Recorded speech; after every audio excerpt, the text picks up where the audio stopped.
A lack of friends doesn't mean you're unworthy. It might mean something very different, something that most people will never understand.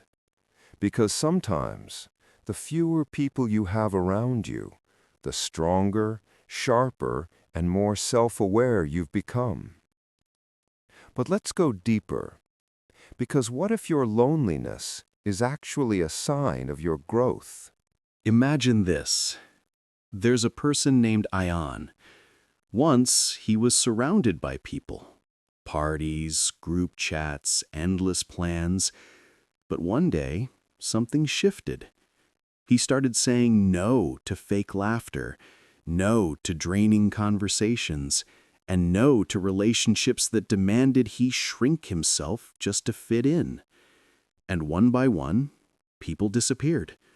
Now, Ion spends his evenings alone, reading, learning, creating. And sometimes he wonders, did I lose everyone? Or did I just finally find myself? Because what if losing friends doesn't mean failure? It means evolution. Here's the truth. When you grow mentally, emotionally, or spiritually, your circle often shrinks. Not because you've become cold, but because you've stopped tolerating noise. Psychologists call this social pruning. It's when your brain naturally removes shallow connections to make space for deeper, more aligned relationships. So, a lack of friends can mean that you've reached a point where surface-level living no longer excites you. You've learned to enjoy your own company. You've outgrown gossip. You crave silence more than validation. And that's something most people will never have the courage to face. Let's break it down, because there are 5 hidden signs behind why people with fewer friends are often the strongest, wisest, and most emotionally intelligent ones. They're selective, not isolated. Smart people don't collect friends. They curate them. They know that energy is currency, and they invest it carefully. Think of it like a garden. If you plant too many seeds, none of them grow deeply. But if you nurture just a few, they flourish. Having fewer friends isn't loneliness, it's focus. 2. They're emotionally independent. Most people need constant company to escape their own mind. But emotionally mature people can sit in silence and not feel alone.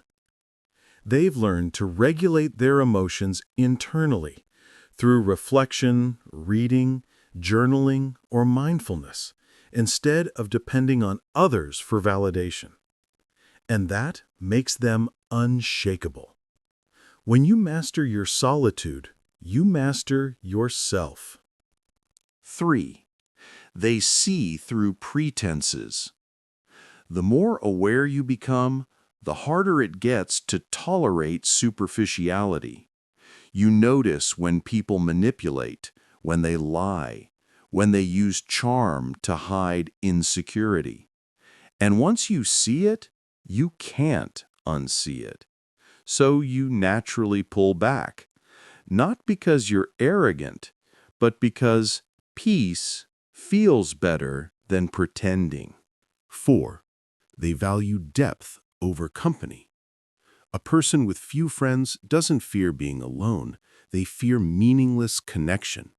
They'd rather spend one evening in deep conversation than 100 in small talk. They choose quality over quantity, not because it sounds wise, but because their soul literally rejects anything shallow. This is why many philosophers, artists, and thinkers throughout history lived in solitude, not out of sadness, but out of clarity. 5. They're building something bigger. Here's what most people miss. When you're deeply focused on purpose, creating, growing, learning, you'll naturally outpace others who aren't. Your goals demand isolation. Your growth creates friction. And not everyone can follow where you're headed. That doesn't make you unlikable. It makes you driven. So if you've been feeling lonely lately, if your phone doesn't ring as much, if you've noticed your circle shrinking, don't panic. Don't chase. Don't lower your frequency just to fill the silence. Because right now, your solitude is sculpting you. Every quiet night, every lonely walk, every deep thought is preparing you for a phase of life where you'll attract people who truly match your energy. You don't lose friends when you grow. You reveal who was never meant to stay. And that realization, that quiet acceptance of your own company, is what turns loneliness into power. So remember this, when you stop begging to belong, you start building yourself into someone worth belonging to. Now, take a moment.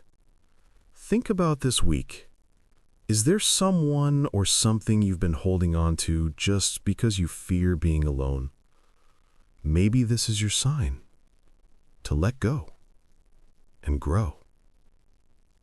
Tell me in the comments below, what's one thing you'll do differently the next time you feel lonely?